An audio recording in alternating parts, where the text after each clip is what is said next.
Nag-init agad ang Game 1 ng serye ng Minnesota Timberwolves at Denver Nuggets. Matapos may puntos ni Jaden McDaniels ang kanilang possession, bigla niyang itinulak mula sa likod ang MVP big man na si Nikola Jokic. Dalawang kamay ang ginamit kaya agad uminit ang tensyon sa court.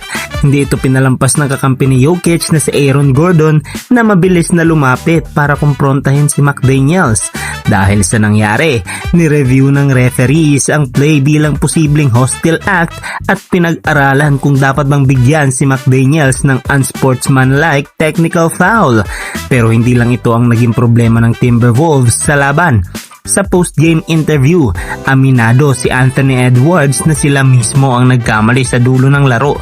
Ayon sa kanya, mental errors at turnovers sa fourth quarter ang dahilan kung bakit hindi nila na-close ang laban kahit nakahabol pa sila sa score. Dagdag pa ni Edwards, kailangan nilang mas i-involve sa opensa si McDaniels dahil dapat mas marami pa itong tira. Pinuri rin niya ang Nuggets dahil nagawa nila ang kanilang trabaho sa home court.